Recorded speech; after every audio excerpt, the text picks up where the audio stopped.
Voz Andina Internacional presenta Observatorio Internacional. Un observatorio para examinar los desafíos actuales de la humanidad y las tendencias globales de discusión y soluciones. Bienvenidos. Buenos días, oyentes y videntes de este programa, que vale la pena informar, va a salir también en YouTube. Avisaremos posteriormente cuándo. En esta ocasión, dentro de nuestro programa, contamos con la valiosa y agradecemos la colaboración de Andrés Malamud, un académico especialista. Tú eres portugués, ¿no? Pero especialista en América Latina desde hace al menos 2 décadas, que tiene entre sus temas de investigación varios que nos interesan acá, como son el análisis del regionalismo, los procesos democráticos, relaciones Unión Europea-América Latina. Él es docente en varias universidades europeas y latinoamericanas. Entonces, agradecemos una vez más su colaboración y espero que no sea esta la primera y la última colaboración. Le estaremos molestando con algún tema posteriormente y desde ya agradecemos su colaboración. Bienvenido, Andrés. Este programa se trata básicamente de un diálogo o de contracté, como dirían los franceses, sobre temas coyunturales, importantes y reflexionar abiertamente para ilustrarnos nosotros y también ilustrar a nuestra audiencia. Bienvenido, Andrés. Muchas gracias, Marco, por la invitación. Es un placer estar con ustedes. Y soy portugués también, sí, pero soy originalmente argentino. Así que soy parte de la región que analizo. Soy mi propia víctima y objeto de estudio. Listo, muchísimas gracias. Bien, yo le había planteado cuando le hice la invitación que unos 3 temas, pero realmente yo creo que cualquiera de esos 3 temas, yo le había hablado, la crisis del regionalismo, el tema de la pérdida de posición relativa de América Latina, la creciente irrelevancia de la región en el mundo en varias dimensiones y también el tema de la democracia. Comenzaría solo porque me parece que el tema de la creciente irrelevancia de América Latina es muy importante y creo que es conveniente clarificarlo. En forma muy rápida, no profundizar como tú has hecho en un artículo que está en Google y que ustedes pueden encontrar, que salió en la revista Nueva Sociedad en enero de este año, que es muy, muy interesante. Como señala Andrés, se trata de una tendencia de largo plazo. Y si es que vemos, bueno, pues, lo conversábamos ayer con algún historiador económico del Ecuador, mucho de lo que se habla del siglo XIX son puras especulaciones, porque en la mayoría de nuestros países no había aparato estadístico, no había medición económica, ni siquiera de las exportaciones completas, etcétera, ¿no? Pero es evidente, hay signos ya muy, muy claros desde los años 80 que América Latina viene perdiendo peso relativo. Y eso básicamente, y entonces allí iría la primera pregunta, obedece a las dinámicas diferenciadas de otras regiones. Y básicamente, mientras Asia ha crecido a toda velocidad, América Latina ha tenido un crecimiento absolutamente irregular en lo económico, pero también en lo político, en lo institucional. ¿Tú ves como una inevitable continuación de esto para las próximas 2 décadas o crees que hay factores o de estructura o de agencia? Bueno, tú lo dices en tu artículo, lo importante es entender que existe esto y tratar de compensar por la agencia la pérdida en la estructura. ¿Cómo ves así tú las 2, 3 décadas a futuro? En el trabajo que hacemos con Luis Kenoni, que es un colega argentino residente en Inglaterra, lo que estudiamos es cuál es la porción de la torta que tiene América Latina a nivel global. Y medimos la torta en diferentes dimensiones. La torta militar, la torta económica, la torta diplomática. Y lo que nosotros observamos, y lo contamos, damos los números, es que desde fines del siglo XIX hasta principios del siglo XXI, la torta, o sea, la porción de América Latina se vino reduciendo en todas las dimensiones. pesamos menos militarmente, pesamos menos comercialmente, pesamos menos diplomáticamente, tenemos menos embajadas, no que antes, esto tiene que quedar claro, sino que otros, porque la declinación es siempre relativa. América Latina crece, porque todas las regiones crecen, pero otras crecen más rápido, y entonces su porción de la torta se va agrandando. Y en los próximos 20 años, que era el plazo que mencionabas, no tenemos chance de recuperar, porque después de China viene la India, y después de la India viene África posiblemente. ¿Cómo sabemos esto? Porque hay un proxy, una variable, una dimensión que explica, aunque sea en el momento o más tarde, casi todas las demás. Población. La cantidad de gente que hay en un país o en un continente se aproxima, te anticipa, es un factor que predice más o menos la capacidad económica, la capacidad militar y la capacidad diplomática de ese país o de ese continente. A lo mejor no lo hace en tiempo presente, pero es un anticipo para el futuro, porque si tenés más mano de obra, producís más, tenés más ejército, y tenés más capacidad de generar conflictos o soluciones internacionales, o sea, más poder diplomático. Eso es lo que América Latina ha perdido, su capacidad de crecimiento poblacional. No es grave, Europa también lo perdió, y Japón también, pero Europa y Japón se desarrollaron antes de volverse viejos. El problema de América Latina es que culminó la transición demográfica antes de enriquecer, y entonces ya no tenemos el bono demográfico. No es igual para todos los países, hay algunos que siguen creciendo, pero la mayoría ya está estabilizada poblacionalmente. Y un país, Venezuela, es una tragedia poblacional y es el único país de la región que pierde población. 6 millones de personas en la última década. Pero Venezuela es una excepción. El resto de América Latina está estable. Sí, ahora, en esa perspectiva, también, bueno, ya lo hemos escuchado décadas atrás, pero el tema este de que América Latina no tiene una sola voz, no puede, ni siquiera los 3 países más grandes de la región que nos representan en el G20 pueden actuar concertadamente, Argentina, Brasil, México. ¿Qué importancia le asignas tú a ese factor? Eso es muy importante, y acá entra la agencia que mencionabas al principio. No es único de América Latina, no es una singularidad nuestra que no nos organicemos regionalmente, porque nadie más está organizado. De hecho, la única región que está organizada es Europa, y para Europa Henry Kissinger, el secretario de Estado norteamericano, tenía una broma. Preguntaba: si tengo que hablar con Europa, ¿a qué teléfono llamo? Esto preguntaba antes de que hubiera el proceso de unificación del mercado común, pero aún así, hoy en Europa hay muchos teléfonos. Está el teléfono de la Comisión Europea, el teléfono del Consejo Europeo, el teléfono del Parlamento, el del Tribunal, y por supuesto los teléfonos de los Estados nacionales, porque a veces en Berlín hay más poder que en Bruselas. Alemania puede más que la Unión Europea. Así que no es un problema de América Latina. Lo que es cierto que tenemos poco es coordinación. Y esto es contraintuitivo, porque los latinoamericanos tendemos a pensar que como somos parecidos, actuamos en conjunto. Así es. En la práctica es verdad que somos parecidos. Tradición, historia, religiones mayoritarias, cultura. Pero el mundo árabe también es muy parecido, más parecido entre sí que nosotros. Tienen una única lengua, que es el árabe, que nos une a todos. Nosotros tenemos castellano y portugués. Son 22 países relativamente homogéneos, con una etnia común, mayoritaria, que es la etnia árabe, la religión musulmana, y tienen un punto geográfico que los aglutina, que es la Meca. Hacia la Meca tiene que marchar, peregrinar una vez en la vida todo buen musulmán. ¿Cuál es la Meca de América Latina? Si es que hay alguna, es Miami, que es de afuera de nuestra región, y está imbricada con el gran mercado cultural de los Estados Unidos. Esto no tiene nada de malo necesariamente. Lo que estoy diciendo es que la homogeneidad cultural no garantiza la integración regional.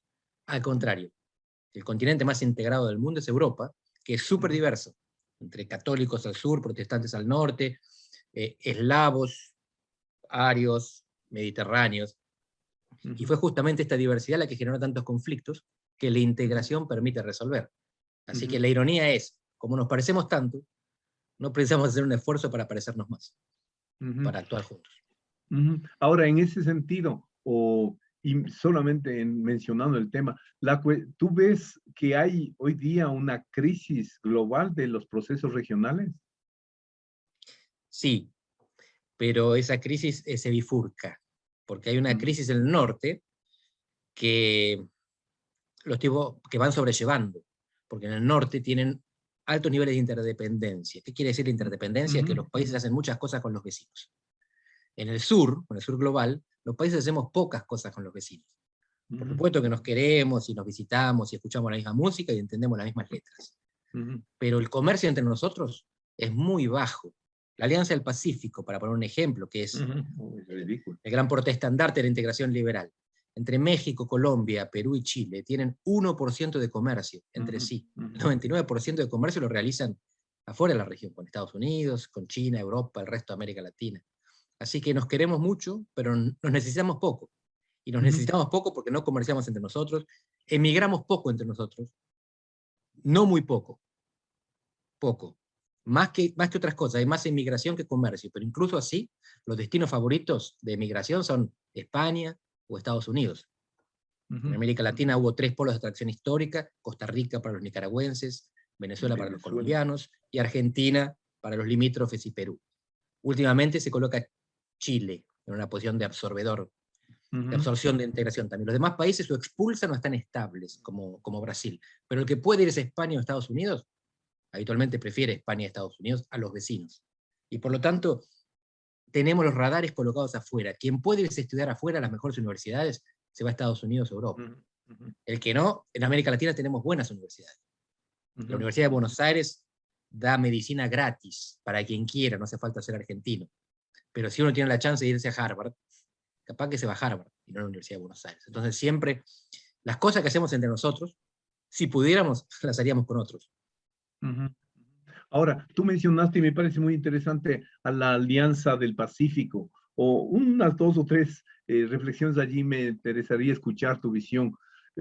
Bueno, el contraargumento a lo que tú acabas de señalar en esto de que el comercio intra los miembros de Alianza es muy, muy bajo. Ellos lo justifican diciendo, bueno, no queremos integración, lo que queremos es ser una plataforma de negociación con Asia. ¿Cómo ves tú? ¿Crees que América Latina necesita este tipo de plataformas? Porque solamente desde la perspectiva ecuatoriana, cuando Estados Unidos, cuando Colombia y Perú firmaron sus acuerdos comerciales con Estados Unidos, y en el caso de Perú, cuando lo firmó con China, ellos explícitamente, hubo autoridades comerciales del gobierno que señalaban, no, nosotros estamos listos aquí para incorporar al Ecuador para que se mejore sus relaciones a través nuestro con nuestra contraparte, en un caso Estados Unidos, en el otro caso China. Obviamente era una cuestión absolutamente asimétrica en beneficio. El gran beneficiario iba a ser Perú o Colombia, ¿no? Entonces, ¿cómo ves tú esto de las alianzas? Es una excelente pregunta porque me permite completar la respuesta de tu pregunta anterior. Cuando preguntabas cómo anda el regionalismo, y yo hacía la distinción entre el regionalismo del norte y el del sur. El regionalismo del norte construye mercados, porque tienen mucho poder comercial y de inversión, y por lo tanto, cuando cierran un acuerdo, comercian entre ellos. En la Unión Europea la mayor parte del comercio es interno. 2/3 del comercio lo realizan entre sí y 1/3 con el resto del mundo. En el sur, como comerciamos poco entre nosotros, la función del regionalismo no es construir un mercado, sino una plataforma para acceder a otros mercados. En el regionalismo del sur global, la idea no es hacer negocios entre nosotros, sino juntarnos para que otros de afuera hagan negocios con nosotros, para que China se dé cuenta que estamos. En vez de ver hormigas sueltas, ve un hormiguero, que es una cosita más grande y justifica. Y de hecho China aprecia la escala. Y la Unión Europea también, porque la CELAC, esta comunidad de estados latinoamericanos y del Caribe, 33 países del hemisferio occidental, todos menos Canadá y Estados Unidos, no es integración. Es un foro en el cual la Unión Europea y China vienen una vez y tienen diplomacia de escala, porque se encuentran con 33 países. Y se ahorran un montón de viajes, se ahorran un montón de costos, y entonces eso es lo que nos sirve. La Unión hace la visibilidad, en el caso de América Latina, y le facilita a los grandes de afuera que nos vean y eventualmente comercien con nosotros o inviertan en nosotros. No, ahora, por lo que acabas de mencionar, me recordaste uno de los temas que se manejó en este reciente encuentro internacional que tuvimos lunes y martes en la Universidad Andina, y era este tema de que, bueno, también es una constante histórica, se reconocía una vez más que América Latina no es estratégicamente relevante para los Estados Unidos, y peor aún en la situación actual en la cual parece que el régimen de Biden, continuando, irónicamente, una de las tendencias de Trump, está volviendo a ver hacia su interior fundamentalmente y bajando la importancia relativa de su relación, de su manejo internacional, que sería, según otras lecturas, también parte de esta declinación hegemónica y retirada relativa de los Estados Unidos de los escenarios internacionales. ¿Cómo ves tú esta tendencia? Es como lo estás planteando. Ajá. Sí, sí. Estados Unidos se repliega porque tiene problemas internos, problemas políticos y decadencia infraestructural. Es el único país desarrollado del mundo, de los importantes, que no tiene trenes de alta velocidad. Japón tiene, China tiene, España tiene, Francia tiene. Estados Unidos no tiene trenes de alta velocidad. La infraestructura quedó muy vieja, muy obsolescente. Y entonces cuando mira para afuera, el problema que ve es China, que es el competidor estratégico que lo está superando en términos tecnológicos. Y América Latina la ve cada vez menos y cada vez más lejos. A mí me gusta comparar América Latina para Estados Unidos con la fórmula de la relatividad de Einstein. E igual a MC2, y energía es igual a masa por velocidad de la luz al cuadrado. Para Estados Unidos éramos energía, o sea, sobre todo petróleo, la M de migraciones, la C de cocaína, droga en general, al cuadrado. Eso es lo que veían. Así es. Pero ahora fíjate, ellos ya no precisan nuestro petróleo, ni de México ni de Venezuela, porque lo producen a través del fracking, del shale gas, la nueva tecnología lo tornó casi autosuficientes. Ya no precisan la droga, porque la producen también. Son drogas sintéticas, sobre todo, y derivados del opio. Entonces nuestra cocaína, nuestra marihuana, ya para ellos, la marihuana la producen también, la mitad de los estados la tiene despenalizada y legalizada. Así que la M es la que todavía tiene algún valor, la M de migraciones, como amenaza y no como oportunidad. Y por lo tanto lo que tratan de hacer con Trump fue el muro, pero el muro fue retórico, porque en la práctica el muro existe y se llama México. México es el país que desactiva las caravanas que llegan del Triángulo Norte de América Central, Honduras, El Salvador y Guatemala. Pero los países del sur no les mandamos emigrantes en cantidades industriales a Estados Unidos, por lo tanto no los preocupamos mucho. Un poquito el Amazonas, porque ahora están con la onda verde también, entonces Brasil, pero mucho menos que antes. Brasil no es un socio estratégico para Estados Unidos, porque perdió mucha relevancia como el resto de América Latina, no se salva de la declinación relativa de América Latina. ¿Dónde le importamos entonces a Estados Unidos en este contexto de retracción y temor a China? En la posibilidad de que China se quede con nosotros. De que China avance no solamente comiéndose las capitales de los países que antes tenían relaciones con Taiwán y ahora van cambiando lealtades, sino sobre todo la tecnología, el 5G, que Huawei se quede con las infraestructuras de comunicación de América Latina. Esto lo preocupa porque no es perder la batalla tecnológico-comercial, es perder la batalla informativa. Informativa no, del conocimiento, de la información, de la inteligencia. Que tiene el 5G, que maneja el 5G, tiene capacidad de tener acceso a la información. Estados Unidos no quiere que China tenga acceso a esa información. Por lo tanto, la disputa se está dando para parar la migración, y están teniendo éxito, y para parar a China.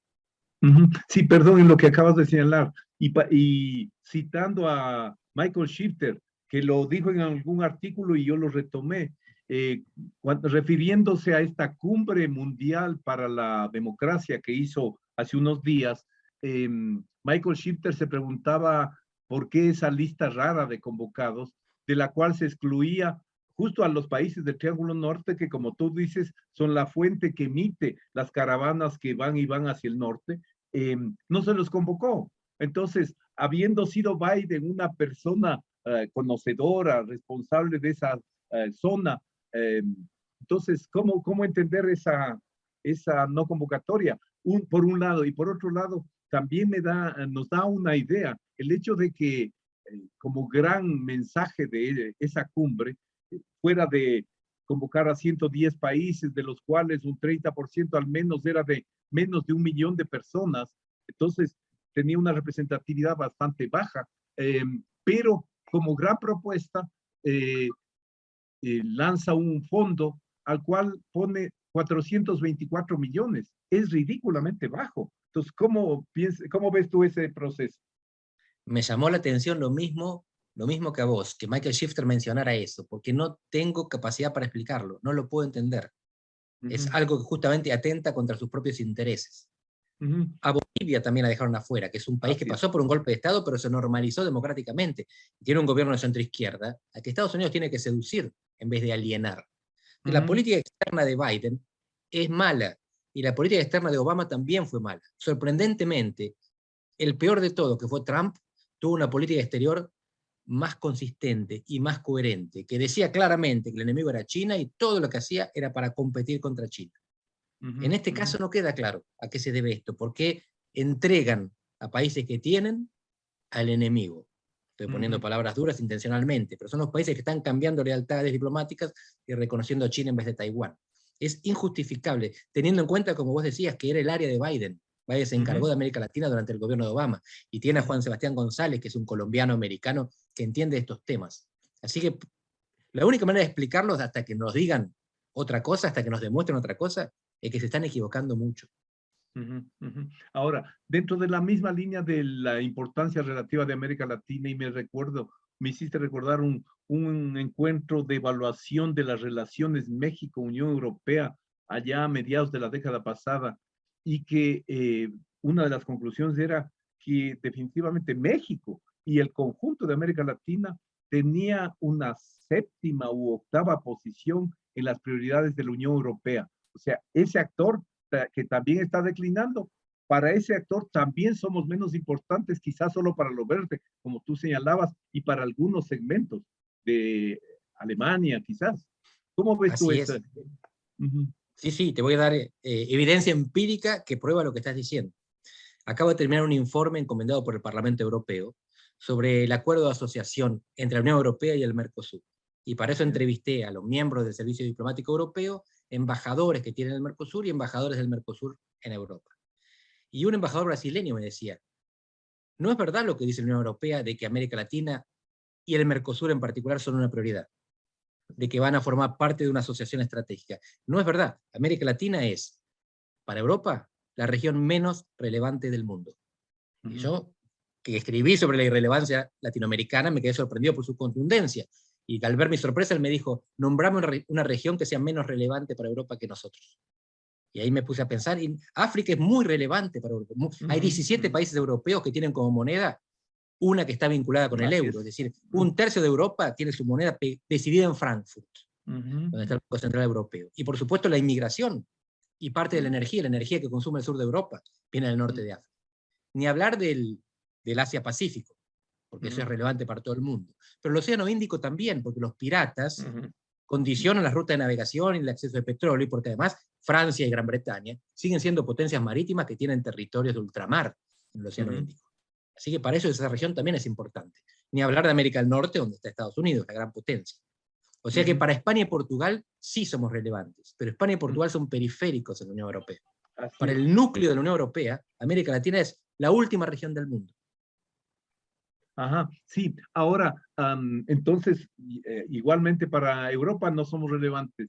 La pregunta que yo les planteé es que, a mi modo de ver, también para China somos de baja relevancia. O sea, ingresamos a la nueva franja y ruta básicamente porque hubo países que en su desesperación de acceso al financiamiento buscan tener acceso al financiamiento chino. Pero en el plan original, para China, solamente Panamá era relevante, nada más. Así, Panamá es el más relevante. Así. Hay un país más que tiene relevancia, no necesariamente por las buenas razones, o mejor dicho, por razones muy simples, que es Brasil. Brasil produce la mitad de la soja del mundo y China necesita soja. Pero fíjate qué dependencia tan primitiva. Además, Brasil también necesita vender la soja. No es que China depende de Brasil porque Brasil le vende toda la soja. Brasil depende más de China que al revés. El 40% de las exportaciones brasileñas va para China y China importa el 2% de Brasil. Así que sí, Panamá es importante porque controla los pasos transoceánicos. Brasil es un poquito importante por esto que estamos hablando, pero Brasil es sustituible. Así es. Y por eso China está tratando de desarrollar soja y otros cereales y oleaginosas en África y en zonas más próximas de sus costas.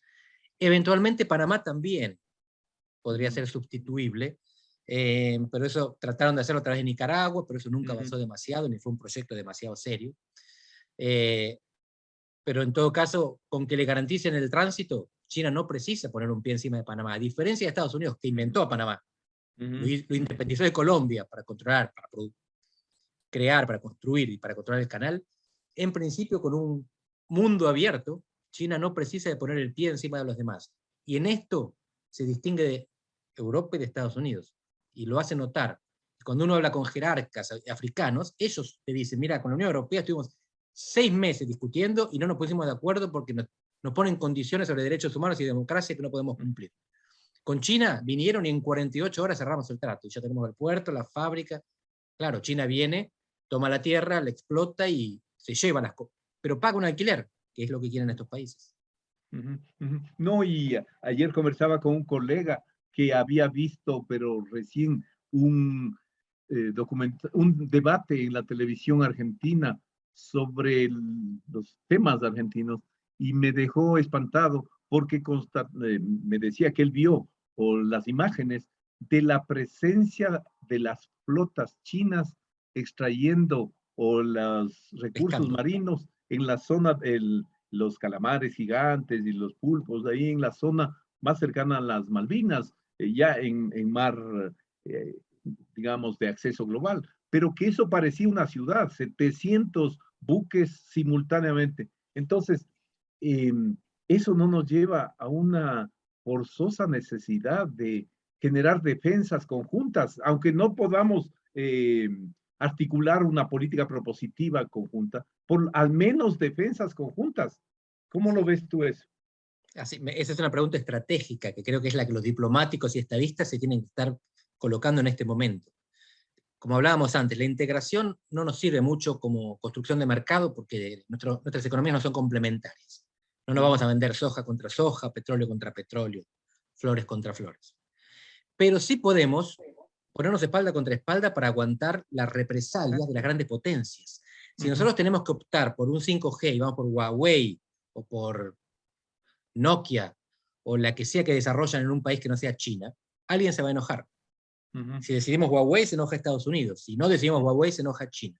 Si lo decidimos juntos, la posibilidad de implementar represalia, de castigarnos por la decisión, es más costosa para las grandes potencias. Si América del Sur mañana decide, vamos todos con Huawei, Estados Unidos no nos puede poner a todos en prisión. No nos puede mandar a todos a Guantánamo. Si lo hace un país, los países separados, Estados Unidos tiene capacidad de represalia. Todos juntos no. Lo mismo al revés. Lo mismo si elegimos hacerle caso a Estados Unidos y no contratar a Huawei. China no nos puede sancionar a todos, porque nos necesita, un poquito, pero nos necesita, por Panamá, por la soja, por lo que sea. Así que en este caso sí, la unión hace la fuerza en el sentido de protección. Así como las hormigas se juntan y el hormiguero se torna visible, un hormiguero se torna temible también, porque si lo pateás, te pican. Ahora, la conclusión que sale de estas constataciones que estamos teniendo es que el problema es nuestro, que tenemos que generar agencia. Y eso pasa por la democracia. Y entonces ahí pasamos al último tema de nuestra charla, que tú has desarrollado y conoces perfectamente. Y una primera pregunta es, en tus visiones, a partir de lo que acabas de señalar, está clarísimo que hay una herencia colonial que marca la calidad de nuestro Estado, de nuestras instituciones, sistema de partidos, vinculaciones a la economía global, etcétera, etcétera, que son anclas que han obstaculizado una dinámica regional más rica, más interdependiente. ¿No te parece a ti, es mi criterio, como que en tus análisis de la democracia reduces el peso de estos factores, de estas herencias coloniales? Yo, como soy argentino, tengo menos sensibilidad al colonialismo porque nos deshicimos de los españoles sin sufrir demasiados legados. Cuando se celebra la PEPA, la Constitución de 1812, el Liberal de Cádiz, etc., en México, en Colombia, hay grandes celebraciones. En Argentina no tenemos idea de qué se trata. Ya hace tiempo que no teníamos nada que ver con esa gente. Pero mi interpretación es que más que la democracia lo que falla es el Estado. Y esto, hay un trabajo nuevo de Sebastián Mazuca, un profesor de Johns Hopkins, también de origen argentino, que estudia la formación tardía de los estados en América Latina. Y él sugiere que, esto es sabido, que en Europa los estados se formaron por la guerra. El Estado hizo la guerra hizo el Estado. En América Latina no fue la guerra, fue el comercio internacional. Y lo que él sugiere es que la guerra era en detrimento del comercio. Entonces, los gobernantes de los puertos tenían que pacificar a la población del interior para que no hubiera disrupción del comercio. Y le pacificaban a través del soborno. Soborno que le daban facilidades. Compraban a las élites locales para que no hicieran la guerra contra las élites centrales. Y así el comercio permitía la prosperidad. Bueno, esto lo que hizo fue generar estados patrimonialistas, en vez de estados burocráticos, como en el caso de Europa. Los politólogos usamos burocrático en sentido positivo. La administración pública racional y eficiente. Pero los estados en América Latina son raramente burocráticos en el sentido de máquinas eficientes que reclutan y promueven basados en el mérito. Al contrario, lo que vemos es mucho amiguismo, mucha ineficiencia y una cierta corrupción. Entonces, cuando llega un gobernante democrático, pretende cambiar el rumbo, pero el auto no anda, porque le falta el motor. Entonces uno gira a la derecha, gira a la izquierda, pero en el fondo el auto no se mueve. Creo que la democracia tiene muchos problemas en América Latina, pero el problema central es la deficiencia de nuestros estados, la falta de aparatos burocráticos que estén en condiciones de obedecer al que maneja. Porque si hubiera burocracias permanentes, la integración no es una cuestión de gobiernos, es una cuestión de estados. En Europa no importa quién gobierna, si es socialdemócrata, socialcristiano, gana la derecha, gana la izquierda, es irrelevante. El proceso continúa porque los estados son aparatos burocráticos que decidieron que estaba en su interés mantener esa vinculación. En América Latina, cuando cambia el gobierno, cambia la voluntad de integración. Ese es el problema que tenemos. Ahora, pero también allí hay un factor estructural que, al menos en el artículo de Nueva Sociedad, yo lo encontré un poco subyacente y menos acentuado, y es el tema de la extrema desigualdad de la región, que es una característica que nos ubica a nivel global y que yo creo está en la raíz de los límites de la democracia. Somos sociedades estamentales, aun cuando teóricamente hay, me hiciste acordar de, visité un barrio cuando estuve estudiando ahí en Rosario, en la Universidad Nacional de Rosario, mi doctorado, un barrio en donde estaban los grandes terratenientes por allí. Y claro, todos tenían 100, 200, 500 hectáreas y no las explotaban. Ellos las rentaban a alguien que les pasaba mensualmente su cuota. Y entonces dije, no, a pesar de como quiera que sea el régimen político en Argentina, el estamentalismo sigue funcionando. Entonces, esa también la veo yo como una herencia colonial. O sea, en el sentido de que esta extrema desigualdad es, como lo señala la CEPAL en su propuesta de octubre del año pasado, una de las raíces a la cual debemos atacar si queremos resolver todos estos problemas que estamos hablando. América Latina no es el continente más pobre del mundo, porque ese es África, pero sí es el más desigual, como bien marcás. Y fíjate que Argentina y Uruguay son excepciones porque son los menos desiguales de todos los países. Así es. Y aún así tienen este problema que destacás. Pues yo diría que en Argentina y Uruguay la desigualdad es más producida por el capitalismo que por el estamento, que por el estatuto, que por la etnia, por la división geográfica, como sería la costa y la sierra en Ecuador o en Perú. Aún así hay mucha desigualdad. Lo que a mí más me preocupa es la consecuencia de la desigualdad sobre la informalidad. Lo que vimos sobre todo con la pandemia es que las buenas políticas públicas que buscaban el confinamiento no producían los efectos que se buscaban, porque la gente tenía que salir a trabajar, no podía quedarse en casa, o porque vivía hacinada. Entonces cuando se juntaban en casa se contagiaban, y tenían 2 dispositivos para 8 niños, no podían tener clases online, todos ellos. La informalidad, en última instancia, significa exclusión, porque podemos ser desiguales, pero estar todos incluidos, y tener todos acceso a los servicios básicos. Algunos pueden pagarse los mejores, y otros tienen lo básico. Pero cuando hay informalidad significa que no hay acceso. No es que el acceso es más limitado, es que los bienes no están disponibles. Y en última instancia, de la informalidad a la criminalidad, hay un paso nada más, que no es que las personas elijan darlo. A veces no tienen alternativa, porque ¿quién está contratando en América Latina? Los narcos, que siempre tienen plata para ofrecer. Nosotros no conseguimos generar un sistema en el cual se produzca empleo que genere producción, entonces estamos condenando a la gente a que se muera de hambre, dependa del asistencialismo estatal, o si no, se deje contratar por los que están al margen del Estado y trabajan contra el Estado. Que a diferencia de los revolucionarios de antes, no quieren capturar el Estado.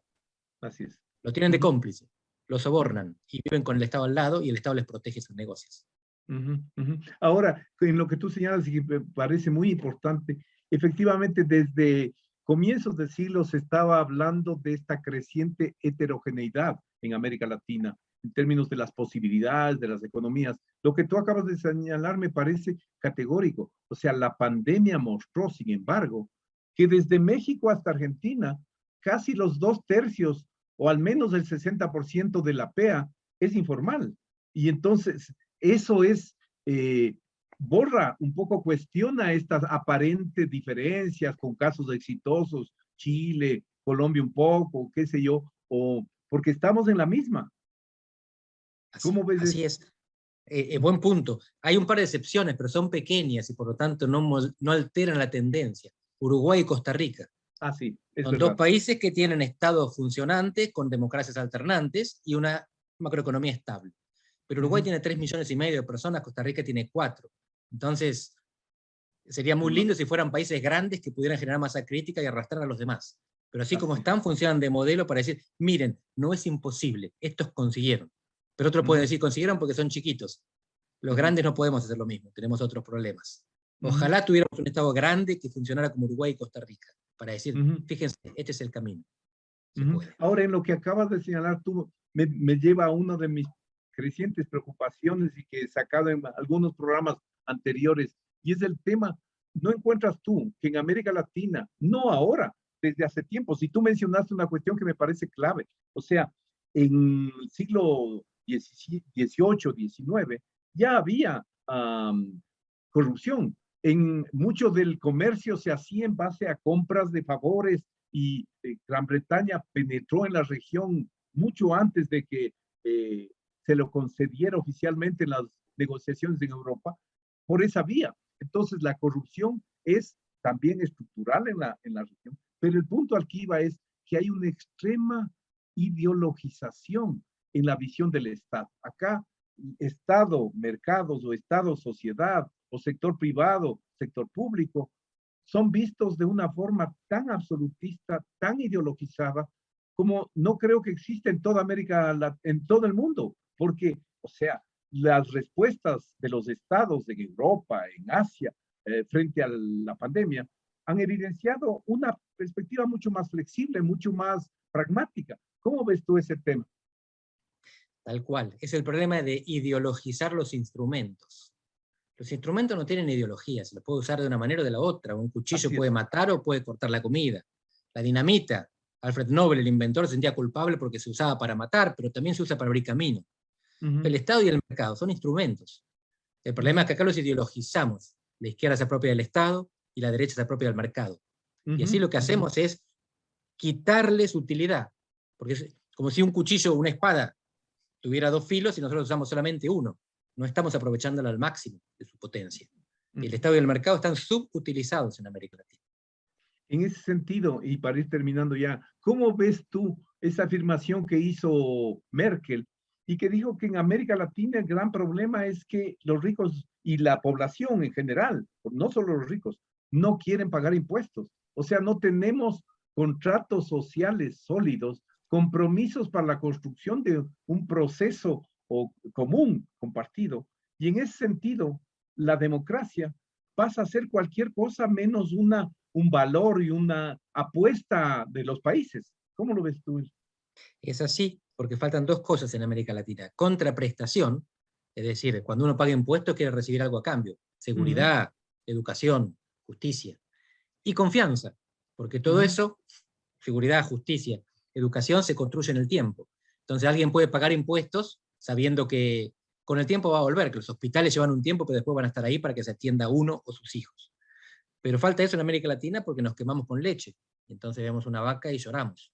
Sabemos que los estados a lo largo del tiempo se apropiaron de la renta y no la utilizaron devolviéndolo a los ciudadanos. Entonces ahora el que puede, evade o elude. Es una conducta aprendida. No es que las élites latinoamericanas son perversas. Siempre hay perversos en todos lados. En realidad, aprendieron de la experiencia. Tenemos que modificar las expectativas, porque la experiencia les da la razón. Tenemos que lograr que las expectativas alteren esa razón, demostrando, y esto se logra con ejemplaridad, no se me ocurre otra manera. No es con un leviatán con la espada, porque de eso tuvimos muchos, regímenes militares y dictaduras que obligaban manu militari a pagar impuestos. No es así que se consigue, es con dirigentes que se exponen a sus propias reglas. que cuando toman la decisión de perjudicar a otro porque creen que es el bien común, se perjudican ellos también. Que si nos van a bajar los salarios a los ciudadanos, que se bajen los salarios también los que están decidiendo. Que internalicen el costo de las decisiones, que sufran lo mismo que nos hacen sufrir. Y entonces los ciudadanos vamos a decir, bueno, pero estamos todos juntos en esto. El problema es la falta de ejemplaridad. Ahora, para terminar, la última pregunta, ahora sí, y muchas gracias nuevamente por tu colaboración y participación tan importante. Las dinámicas de los procesos electorales más recientes y los que están, bueno, este fin de semana votan en Chile, muestran en Brasil igual una polarización brutal de la política, y en ese sentido no parece que las dinámicas de la democracia, al menos en el corto plazo, de la democracia en América Latina, tengan posibilidades de ir llevando a lo que hemos conversado acá, algo más responsable, más con visión del mediano y largo plazo.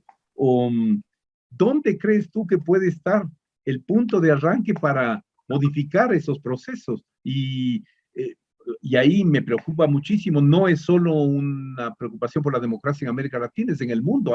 Asistimos a una crisis global de la democracia. El último libro de Fukuyama es sobre eso, ¿no? Es el tema de que la relación entre la riqueza, el poder económico y el poder político. Allí hay un problema estructural de fondo, ¿no? No sé cómo lo ves tú eso. Sí, está bien que coloques esta cuestión de la desigualdad de poder, porque la polarización es un fenómeno sobre todo de las élites en América Latina. A nivel de las masas de la ciudadanía, lo que vemos es otro fenómeno que se llama desafección. Apartamiento, alienación. Los ciudadanos van menos a votar. En Chile hay una clara polarización ideológica a nivel de las élites, pero después votó solamente el 47% del electorado. Es importante. Así que esto es genial porque la disociación que estás marcando se ve a este nivel. Hay polarización arriba y desafección abajo. ¿Cómo se puede resolver esto? Con un liderazgo inclusivo, empático y ejemplar, o con una rebelión que venga desde abajo y que vaya generando esas condiciones. Es mucho más complicado cuando viene de abajo, es mucho más efectivo también, pero más difícil. En general son los líderes los que marcan el camino, los buenos líderes. Podemos bucear en la historia en otros países y encontrar aquellos que hicieron la diferencia. Si no es con los dirigentes a la cabeza, se dice en Argentina, será con la cabeza de los dirigentes. Muy interesante, pero lo que acabas de decir me lleva a la última hora, sí, la última, y es lo que se podría prever a partir de estallidos sociales que vienen desde el 2019, es estallidos similares, parecidos a los de la primavera árabe, que llevó a lo que estamos ahora. Entonces, esa opción no deja solamente el espacio para la necesidad de un liderazgo nuevo, emergente, que pueda dar salidas. Sí, el estallido es una posibilidad que estaba en curso. En 2019, muchos países estaban estallados, Ecuador entre ellos, Chile, Colombia, en el 19 y después en el 21 por la cuestión de los impuestos. Ya había habido un golpe en Bolivia, ya habían destituido a Dilma Rousseff en Brasil. Ahora, después de la pandemia, lo que vemos es que más que explosión, hay implosión. La gente explota hacia adentro, con depresión, con deserción universitaria, deserción en las escuelas, automedicación, violencia exactamente doméstica. Estamos viendo que no es pública la reacción, es privada. Se manifiesta para adentro, nos daña a nosotros y a nuestras familias. Y una tercera vía que puede ocurrir es que la gente simplemente se vaya, que vote con los pies y emigre. Es lo que pasa en Venezuela. En Venezuela no hay revolución, aunque se estén muriendo de hambre, porque 6 millones de personas se autoseleccionaron para irse. Los más movilizados, aquellos que tenían más iniciativa, los más rebeldes, los más resistentes, ya no están en Venezuela. Los que quedaron son los que aceptaron la situación, porque no les quedó más remedio, a lo mejor. Pero justamente esto es lo que pasa cuando una sociedad se quiebra. Venezuela es por suerte el único, por suerte no, desgracia para ellos, pero es el único caso. En el resto de América Latina las tasas de inmigración no son tan altas. Si los rebeldes están adentro todavía, hay potencial de rebelión. Listo, Andrés, ha sido un gusto conversar contigo. Como te dije al principio, espero que podamos volver a conversar, te estaré molestando, desde ya te agradezco, muy amable por tu participación en este programa. No es una molestia, es un placer, Marco. Espero que nos veamos pronto. Listo, muchas gracias. Marco Romero, anfitrión del programa Observatorio Internacional, les agradece su sintonía a este programa. Hasta pronto.